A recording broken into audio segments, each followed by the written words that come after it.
right away with our next lightning talk. And we're up next is Hector de Prada. Sorry, I had to do my little Spanish right there. But so Hector is 1 year, or we're going to, start with his little intro. 1 year ago, we reactivated after 4 years, the meetup group in our small city in north of Spain. Population less than 150K. Since then, it has become one of the biggest WordPress meetups in the world, an average of 55 plus attendees in person, and with more than 110 people coming to one of the events. This has been possible because of the incredible work of all the organizing team and the experience of its members organizing events prior to this in different industries. Business, technology, sports, education. In this quick talk, I will give you specific tips and tricks we have used to make this possible. For people planning on organizing a WordPress meetup in their city, or also for people having a hard time to get people to attend their current meetup group events, we know it's a challenge because of a lot of people in Spain reached out to us. So we're going to let Hector continue with that. Thank you. Well, hello, everybody. Thank you so much for being here. I know it's very early. Yesterday was probably a long night for many of us. So thank you. I really appreciate it. I'm going to talk about tips for hosting a successful WordPress meetup in your city. But first, I'm going to tell you a little bit about me. My name is Hector de Prada. I'm one of the co-founders of Modular DS, a tool to manage multiple WordPress websites. I am also the author of Actualidad WP, which is a newsletter about the WordPress ecosystem in Spanish. And I am one of the co-organizers of the León WordPress meetup, which is what I'm going to talk about today. You can find me at X, at @hdeprada, or by my name on LinkedIn. And to begin with the talk, I want to ask who in here runs a meetup or would like to run a meetup on their city? Please raise your hands. Okay, quite a few people. Nice. Very good, very good. So I'm going to talk about my experience in the León WordPress meetup, because we have managed to get one of the most crowded meetups in the world. Okay, we have more than 60 attendees on average, around 85% reservation to attendance rate, which if you have organized a meetup, you know it's very hard. And also, we have done a meetup a few months ago with more than 100 people. And all of this has been possible in a city where around 120,000 people lived. So it's not like a big city, a big capital. Okay, it's a very small city. And also, it's not like we created the meetup. It existed already before, okay, but it had been abandoned for 3 years. Okay, after COVID, it stopped. And before COVID, it was also a very small meetup, okay, around 15 people per meetup. And once it stopped, there was basically no community in our city, like no talk about WordPress at all. So how do we went from that to the meetup we have today? I'm going to share with you 6 tips that have helped us greatly to do what we are doing, hoping that it can also help you. The first one is that if you are planning on organizing a meetup on your city for the first time, I could tell you that you should first meet the WordPress community, okay? Come to WordCamps, go to meetups in other cities, okay, to learn what the WordPress community is, how these events are supposed to feel, okay? And also, it helped us to get mentors that helped us to create a meetup and organize it at the beginning.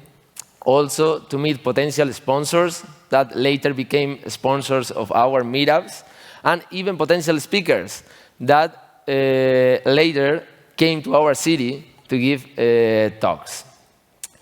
Second tip, and this is a very important one, this was taught to us by Rocío Valdivia, which I'm sure many of you know, part of the community, is to create an organizing team. Because she said, don't just do it yourself, or you too, because at the beginning it was going to be just 2 of us, because the best meetups, or the ones that survive the most, are the ones that have a team behind it. Okay? So what we also did is that we tried to get people with complementary skills. So somebody is more specialized in the marketing part or social media, somebody has a lot of contacts, maybe for sponsorships or for the venue. Other people might be good at public speaking, so they may be able to present the meetups, and so on. Also, we look for people that was motivated and committed to create this in our city, for our community.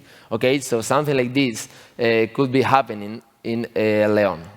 And related to the first point, we divided their responsibilities. So each one of us could do one small thing. So it's not a big burden or a big work for any of us. But at the same time, and this is not obvious, we try to make it so nobody's indispensable. So what we do with this is that on each meetup, we kind of rotate the responsibilities. So for example, I may be introducing the speakers one day, the next day is some other person, somebody might be organizing the catering, and the next meetup, somebody else is doing it. So if one of us is missing, it doesn't matter because the meetup will be done exactly the same, because this is not a job, this is not an obligation. We are, remember, volunteering for this.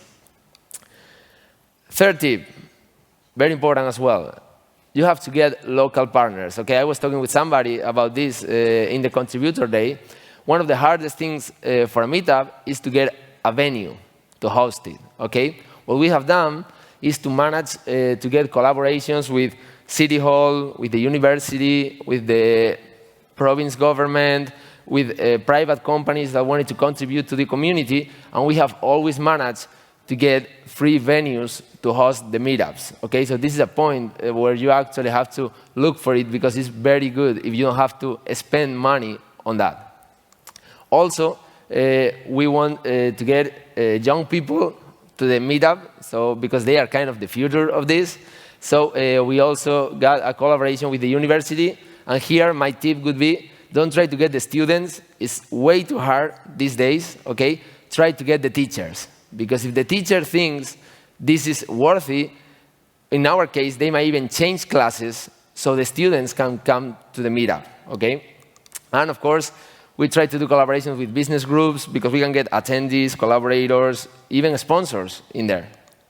And with media, okay? And not only traditional media. I'm talking about content creators, bloggers. We have a partner that has a newsletter with over 10,000 people looking for jobs in the area.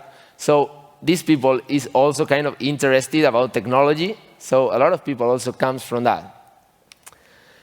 The fourth tip, very related to this one, is the sponsors, of course. Okay, we need the sponsors for many things we'll talk about later. And what has worked very good for us in this aspect is to get always a local sponsor as well as a WordPress community sponsor, okay, to mix it.